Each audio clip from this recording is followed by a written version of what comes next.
तो ये topic start करना था। क्लास क्लास में रिकॉर्डिंग प्रॉपर नहीं हो पाई थी, तो मैं एक बार, या क्लास भी डिस्टर्ब हो रही थी, मैं एक बार बता देता हूँ फिर से। मॉलिक्यूलरिटी ऑफ अ रिएक्शन होता क्या है बेसिकली। एक केमिकल रिएक्शन के अंदर कितने रिएक्टेंट मॉलिक्यूल्स हैं, number of reactant molecules in a chemical reaction in a balance chemical equation, उसे बोलते हैं मॉलिक्यूलरिटी। टेक्निकल डेफिनेशन बुक में कुछ और लिखी हुई, मतलब यही डेफिनेशन है, थोड़ा सा मॉडिफाई करके लिखी हुई। It is defined as the number of molecules that must collide simultaneously in order to bring about a chemical reaction. तो केमिकल रिएक्शन कराने के लिए कितने मॉलिक्यूल्स आपस में कोलाइड करने चाहिए, उसे मॉलिक्यूलरिटी बोलते हैं। तो देखो एग्जांपल लिखे हुए हैं। सबसे पहला एग्जांपल अमोनियम नाइट्राइट का है। इसको ब्रेक डाउन करते हैं, नाइट्रोजन वाटर बन जाता है। तो इसमें एक रिएक्टेंट मॉलिक्यूल है, इसका मतलब ये unimolecular reaction.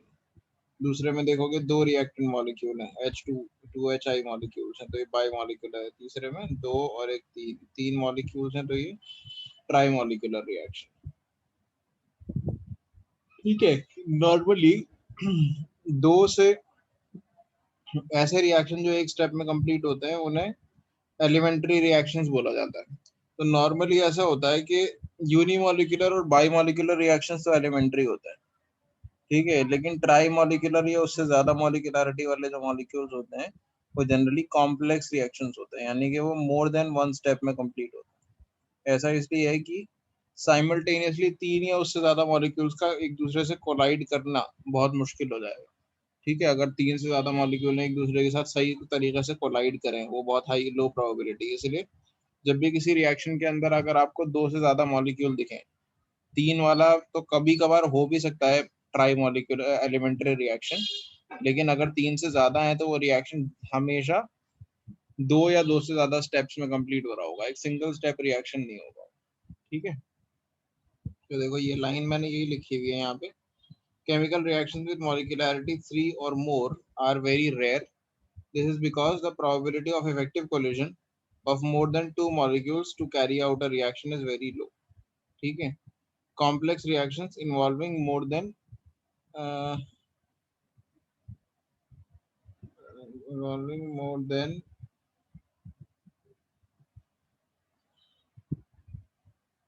one step, more than one step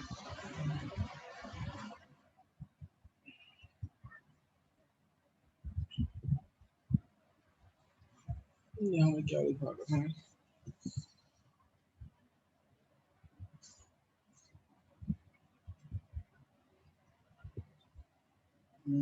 ऐसे लिखते हैं वैसे।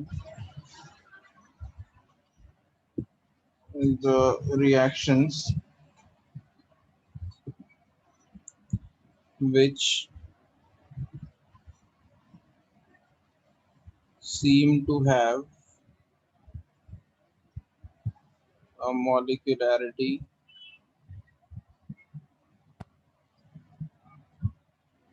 of more than of 3 or more,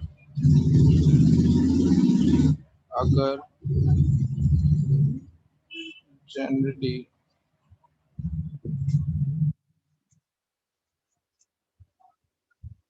in more than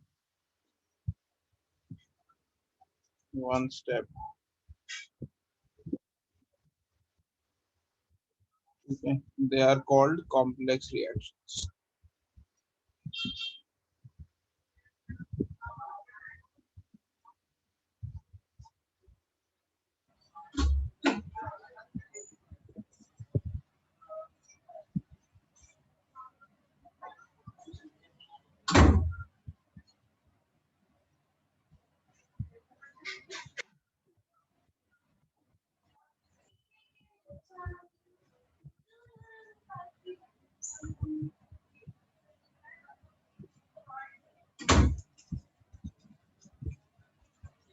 तो एग्जाम्पल के लिए जैसे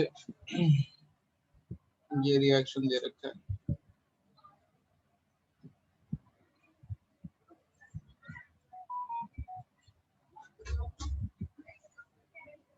KClO3 तो 6FeSO4 चाय पी लो।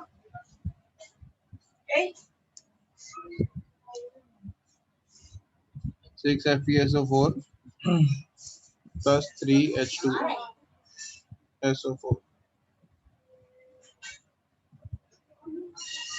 तो इसमें आप देखो 10 रिएक्टेंट मॉलिक्यूल्स हैं टोटल मिला के। ये 3 स्टेप्स में होता है रिएक्शन, सॉरी 2 स्टेप्स में होता है। So this is an example of a complex reaction। ठीक है।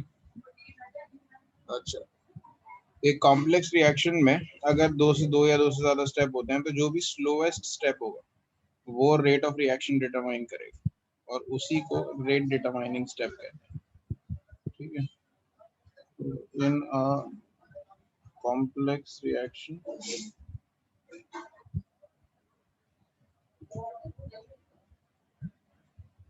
the slowest step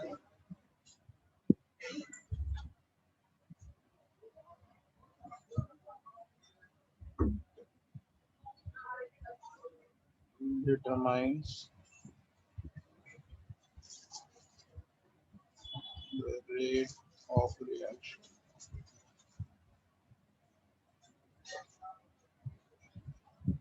And it is called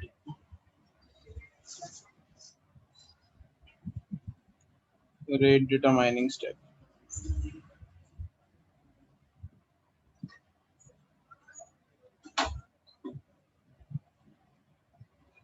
sir एक बार आप इसके एग्जांपल। हाँ साक्षी कुछ बोल रही हो? सर मैं बोल रही हूँ आप एक बार इसके एग्जांपल देंगे स्लोएस्ट किसी को ले। देखो जैसे H2O2 से ब्रेक डाउन होकर H2O और O2 बनना है। H2O2 breaks down to give H2O plus O2। ये रिएक्शन को कैटलाइज करता है I माइनस, कैटलिस्ट होता है अल्कलाइन मीडियम।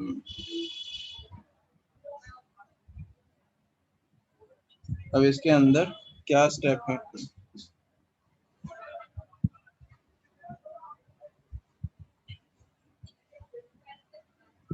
स्टेप्स हैं। फर्स्ट स्टेप होता है इसमें H2O2 reacts with the catalyst to form H2O and IO minus।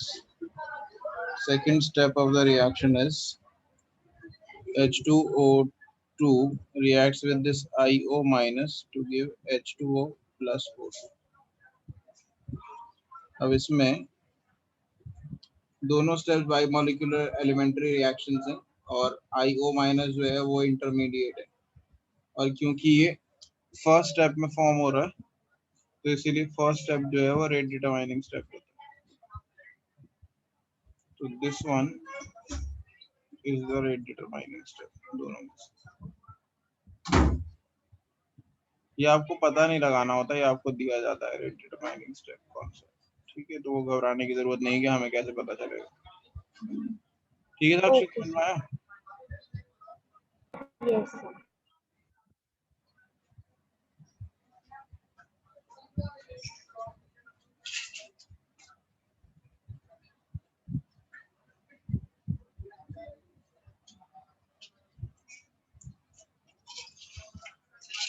तो ये था मॉलिक्यूलैरिटी।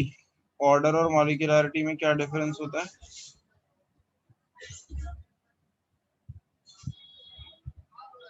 तो ये पॉइंट एनसीईआरटी में से ही लिख लो। 3 पॉइंट हैं देखो। पहला पॉइंट क्या है? Order of a reaction is an experimental quantity. ठीक है, order of a reaction chemical equation को देख के समझ में नहीं आता। बैलेंस्ड इक्वेशन को देख के आप ऑर्डर ऑफ रिएक्शन नहीं बता सकते, वो एक्सपेरिमेंटली डिटरमाइन होता है। ठीक है, X can be 0 and even a fraction. Fraction भी हो सकता है, 0 भी हो सकता है। मॉलिक्यूलैरिटी जो है वो 0 नहीं हो सकती और हमेशा नॉन इंटीजर भी नहीं हो सकती वो। ठीक है, उसके बाद second, order is applicable to elementary as well as complex reactions. Order जो है सभी रिएक्शंस पे एप्लीकेबल है, एलिमेंट्री में भी कॉम्प्लेक्स में भी। कॉम्प्लेक्स में भी जो उसका स्लोएस्ट स्टेप होता है उसका ऑर्डर डिटरमाइन करते हैं। ठीक है, whereas molecularity is applicable only for elementary reaction। अगर complicated reaction है, अगर complex reaction है, यानी 10 molecules हैं उसके अंदर, reacting species 10 हैं, तो 10 molecularity थोड़ी बोलेंगे। वो क्योंकि तो मल्टीपल स्टेप्स एक्चुअली हैं। मैंने थोड़ा लेट ज्वाइन किया है, 5-10 मिनट। हाँ, बट बता दो क्या कर रहे अब नए खत्म हो गया है टॉपिक, अब नए टॉपिक से देख लो थोड़ा सा, ठीक हो। है। असल हम कौन सा टॉपिक कर रहे थे अभी? मॉलिक्यूलरिटी लास्ट क्लास में जो करा रहा था ना, उसी को कराया अभी पूरा, शुरू ओके करा ओके, दिया। तो नोट भेज दीजिएगा हाँ हाँ, मैं वीडियो भी अपलोड ताकि कर मैं दूंगा, दिखाऊँ। ठीक है। तो ऑर्डर जो है वो एप्लीकेबल है एलिमेंट्री पे एज वेल एज कॉम्प्लेक्स पे, मॉलिक्यूलरिटी सिर्फ एलिमेंट्री रिएक्शन पे एप्लीकेबल है, ठीक है, कॉम्प्लेक्स रिएक्शन पे एप्लीकेबल नहीं। थर्ड पॉइंट देखो, थर्ड पॉइंट में लिखा हुआ है क्या, कॉम्प्लेक्स रिएक्शन के लिए order is given by the slowest step. Complex reaction के लिए ऑर्डर क्या होता है, स्लोएस्ट स्टेप से होता है, और मॉलिक्यूलरिटी जो है वो स्लोएस्ट स्टेप की सेम एज ऑर्डर होती है, ठीक है। तो ये तीनों पॉइंट लिख लो, हेडिंग डाल लेना difference between order and molecularity.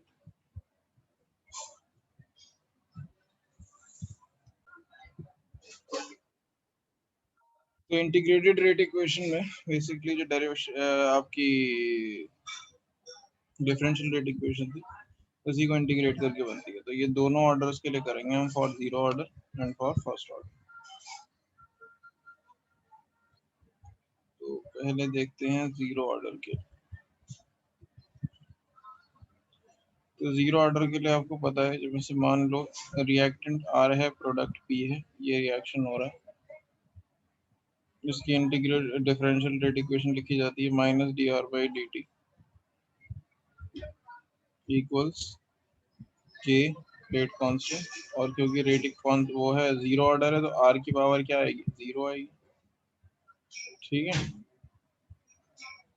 Are की पावर जीरो होने का मतलब वो वन बन गया, तो यहाँ बचा माइनस डी आर अपॉन में जो डी टी था उसको मैं इधर ले गया के के साथ, के डी टी, ठीक है। अब मैं इसे इंटीग्रेट कर दूँ, integrating both sides we get minus D are का इंटीग्रेशन होगा आर, के डी टी का इंटीग्रेशन होगा, अच्छा माइनस डी आर था ना, इसके माइनस को भी इधर ले जाते हैं, तो माइनस के टी और प्लस आई लगा देंगे। आई इंटीग्रेशन कांस्टेंट है, यहाँ पे आई है इंटीग्रेशन कांस्टेंट।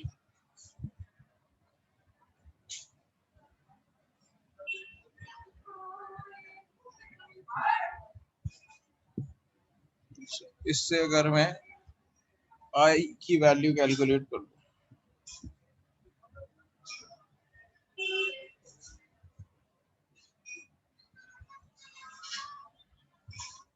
मैं नहीं, हम लेते हैं इसके अंदर late at time t equal to 0 the concentration of reactant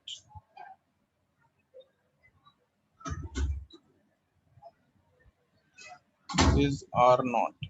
हम ये मान लेते हैं जब टाइम जीरो था तो रिएक्टेंट की कॉन्सेंट्रेशन R naught थी, तो इस इक्वेशन में हम R की जगह रख देते हैं R naught जो बनी है ऊपर, माइनस के टाइम की जगह रख देते हैं 0 प्लस आई। तो R naught जो है वो I के बराबर आ जाएगा बेसिकली। अब हम क्या करेंगे, हम लिखेंगे इसको ना, हम इक्वेशन 1 बना देंगे। हम एक चीज लिखेंगे, putting the value of I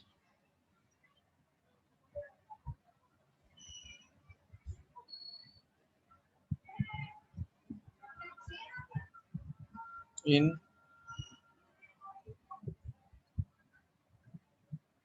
equation 1। तो इक्वेशन 1 है आर माइनस के टी, आई की वैल्यू क्या है, आई की वैल्यू आर नॉट है, आई बेसिकली आर नॉट के बराबर आया, तो आई की जगह हमने रख दिया आर नॉट। ये बन गई मेरी इंटीग्रेटेड रेट इक्वेशन, ठीक है। इसको अगर मैं कंपेयर करूं स्ट्रेट लाइन की जो इक्वेशन होती है y is equals to mx plus C, उससे तो मैं ग्राफ प्लॉट कर सकता हूँ। क्या ग्राफ प्लॉट होगा? y एक्सिस पे है देखो r, concentration of reactant, mx, x axis पे क्या आ रहा है? टाइम। मैच करो देखो इसको, इस y की जगह पे आ रहा है r, x की जगह पे आ रहा है टाइम, ठीक है। और टाइम के साथ रिएक्टेंट की कॉन्सेंट्रेशन घटती है ना, तो ये प्लॉट कैसा बनेगा? ये ऐसा बनेगा डाउनवर्ड्स। जैसे जैसे टाइम बढ़ता जाएगा वैसे वैसे ये घटता जाएगा। और ये जो पॉइंट है, ये वैल्यू क्या होगी? ये क्या थी? टाइम जीरो पे कितनी कॉन्सेंट्रेशन है? ये वैल्यू हो जाएगी आपकी आर नॉट। आर नॉट यानी जब टाइम आर जीरो था, नॉट। टाइम जीरो था तो कॉन्सेंट्रेशन क्या था, ठीक है। और स्लोप क्या हो गया? स्लोप हो गया नेगेटिव के, ठीक है। देखो ये रहा, एम होता है ना स्लोप, एम से क्या मैच कर रहा है? नेगेटिव के, तो स्लोप हो गया नेगेटिव के। इस इक्वेशन को थोड़ा सा मॉडिफाई करके हम ऐसे भी बना सकते हैं कि अगर मुझे इससे के निकालना हो तो के टी को मैं लेफ्ट पे ले आता हूँ, प्लस पॉजिटिव हो जाए, फिर आर नॉट में से आर माइनस हो जाएगा, यानी इनिशियल कॉन्सेंट्रेशन में से फाइनल कॉन्सेंट्रेशन माइनस हो जाएगी, होनी भी चाहिए कि इनिशियल रिएक्टिंग कॉन्सेंट्रेशन ज़्यादा होगी अपॉन में टाइम। तो ये इक्वेशन बन जाएगी अगर आपको के कैलकुलेट। तो भाई ये था किसके लिए? जीरो ऑर्डर के लिए। ऐसे ही हम डिराइव कर सकते हैं फर्स्ट ऑर्डर के लिए भी। देखो वो कैसे करेंगे।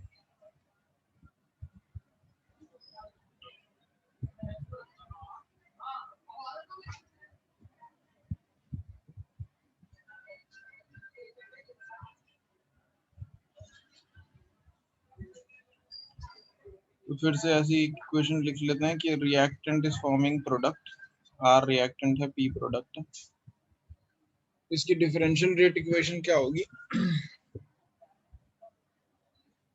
Minus D are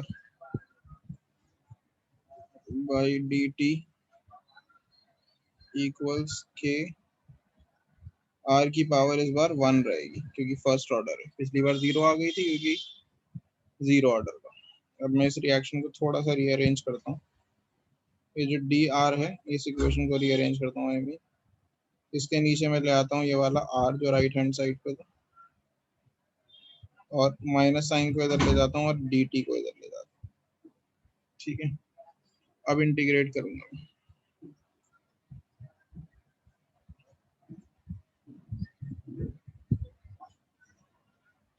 Integrating both sides, we get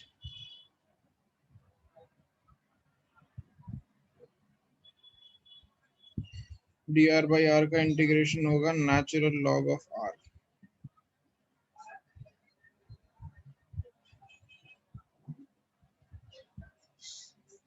minus के डी टी का इंटीग्रेशन माइनस के टी प्लस आई वाई इंटीग्रेशन कांस्टेंट।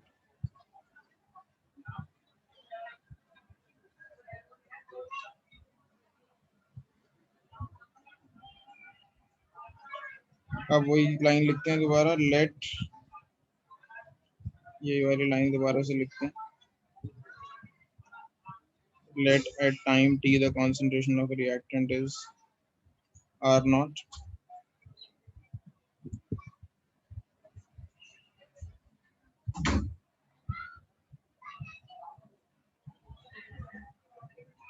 अगर concentration of reactant r naught है तो ये इक्वेशन क्या बन जाएगी?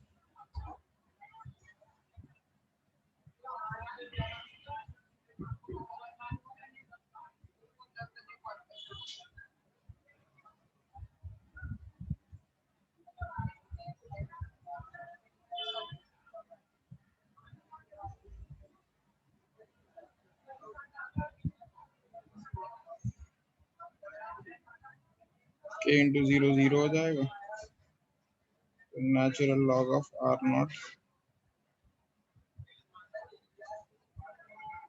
i के बराबर हो जाएगा। इसको इक्वेशन 2 बना लेते हैं, पिछली बार 1 बनाया था। फिर लिखते हैं पुटिंग द वैल्यू ऑफ आई, जो आई निकाला है हमने,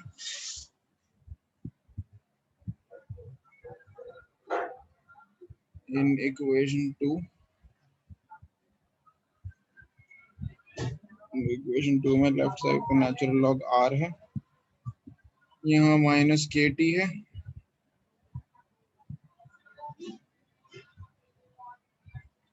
प्लस आई की जगह क्या रखना है, natural log R not.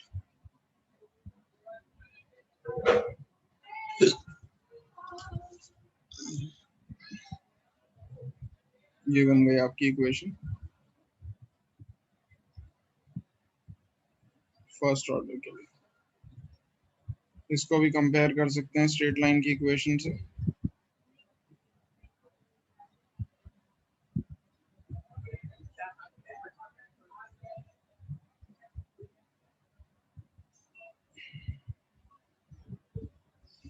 y axis पे है इस बार natural log of r, x axis पे टाइम, प्लॉट अभी भी यही आएगा डाउनवर्ड्स, क्योंकि स्लोप नेगेटिव है, रिएक्शन घटता है। लेकिन इस बार y इंटरसेप्ट ये वैल्यू क्या होगी, natural log r not. c की जगह देखो क्या है, नेचुरल लॉग r नॉट, ठीक है। और स्लोप कितना होगा, स्लोप वही होगा माइनस के।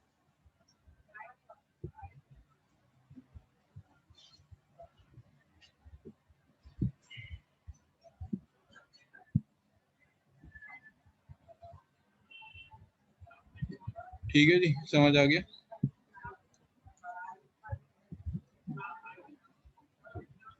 साहिल क्लियर है?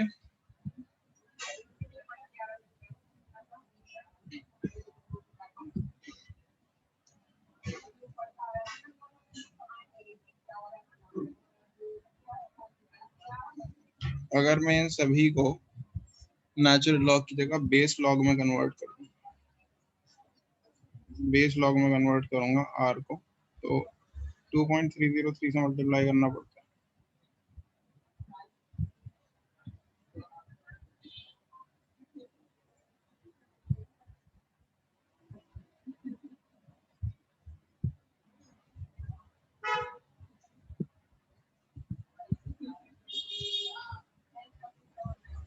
मैं इंस्टेड क्या कर सकता हूँ यहाँ पे,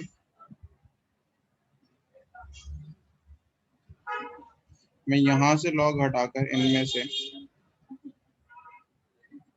सॉरी 2.303 हटाकर लॉग नहीं, इसके नीचे 2.303 से डिवाइड कर दो, ऐसे हो सकता है। तो ये इक्वेशन बन जाएगी। अब अगर इसका ग्राफ बनाऊंगा मैं, ये तो हो गया इसका ग्राफ, अगर मैं इसका ग्राफ बनाऊंगा तो कैसा बनेगा,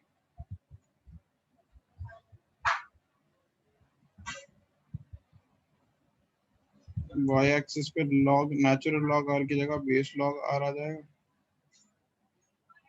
टाइम की जगह टाइम ही आएगा x axis, slope y axis की जगह नेचुरल लॉग के आर की जगह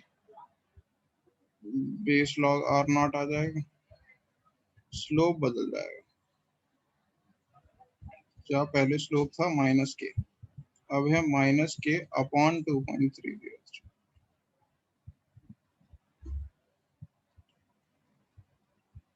ठीक है, तो ये ग्राफ बन जाएगा।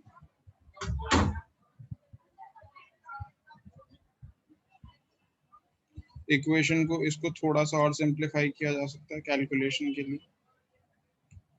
कैसे,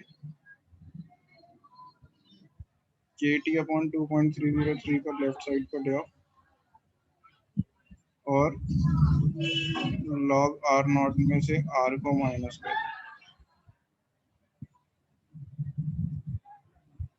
जब ऐसा करोगे तो ये जो लॉग होते हैं ये हो जाते हैं डिवाइड, सब्ट्रैक्शन वाले लॉग, लॉग आर नॉट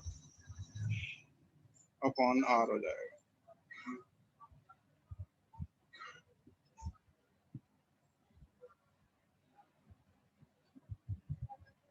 और इधर आ जाएगा 2.303 अपॉन के, सॉरी अपॉन टाइम, के निकालने का फॉर्मूला बन गया। तो ये फॉर्मूला याद रखना, मेनली ये यूज होता है सबसे ज्यादा।